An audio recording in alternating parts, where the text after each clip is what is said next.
Hello and welcome to my channel, or welcome back to my channel. My name is Jay and this is a web of classic tales. If you're enjoying the videos, please like, subscribe, and share. If you want notifications every single time a new video is uploaded, please click on the little bell icon. Today we will continue reading Frank Baum's The Wonderful Wizard of Oz. Next morning, the Scarecrow said to his friends, "Congratulate me. I'm going to Oz to get my brains at last. When I return, I shall be as other men are." "I have always liked you as you were," said Dorothy simply. "It is kind of you to like a scarecrow," he replied. "But surely you will think more of me when you hear the splendid thoughts my new brain is going to turn out." Then he said goodbye to them all in a cheerful voice and went to the throne room, where he rapped upon the door. "Come in," said Oz. The Scarecrow went in and found the little man sitting down by the window, engaged in deep thought. "I have come for my brains," remarked the Scarecrow a little uneasily. "Oh, yes, sit down in that chair, please," replied Oz. "You must excuse me for taking your head off, but I shall have to do it in order to put your brains in the proper place." "That's all right," said the Scarecrow. "You are quite welcome to take my head off, as long as it will be a better one when you put it on again."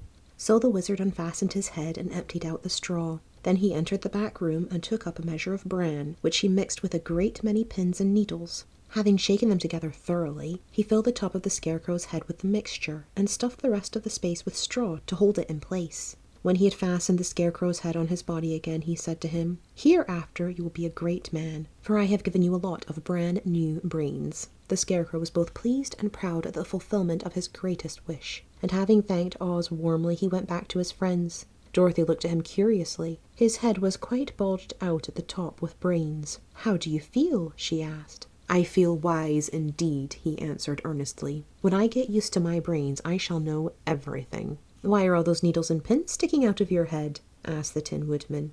"That is proof that he is sharp," remarked the Lion. "Well, I must go to Oz and get my heart," said the Woodman. So he walked to the throne room and knocked at the door. "Come in," called Oz, and the Woodman entered and said, "I have come for my heart." "Very well," answered the little man, "but I shall have to cut a hole in your breast so I can put your heart in the right place. I hope it won't hurt you." "Oh, no," answered the Woodman, "I shall not feel it at all." So Oz brought a pair of tinsmith's shears and cut a small square hole in the left side of the Tin Woodman's breast. Then, going to a chest of drawers, he took out a pretty heart made entirely of silk and stuffed with sawdust. "Isn't it a beauty?" he asked. "It is indeed," replied the Woodman, who was greatly pleased. "But is it a kind heart?" "Oh, very," answered Oz. He put the heart in the Woodman's breast, and then replaced the square of tin, soldering it neatly together where it had been cut. "There," he said. "Now you have a heart that any man might be proud of. I'm sorry I had to put a patch on your breast, but it really couldn't be helped." "Never mind the patch," exclaimed the happy Woodman. "I am very grateful to you, and shall never forget your kindness." "Don't speak of it,"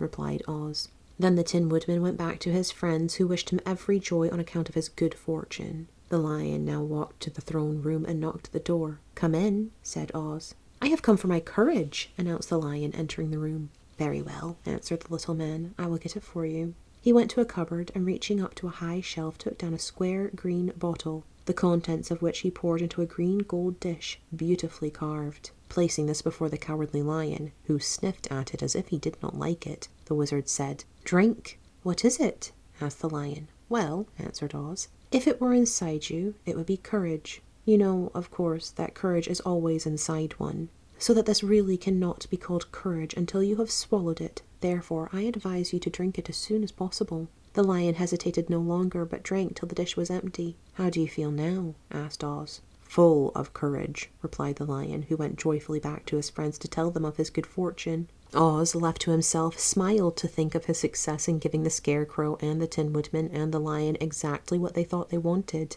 "How can I help being a humbug," he said, "when all these people make me do things that everybody knows can't be done?" It was easy to make the Scarecrow and the Lion and the Woodman happy, because they imagined I could do anything. But it will take more than imagination to carry Dorothy back to Kansas, and I'm sure I don't know how it can be done.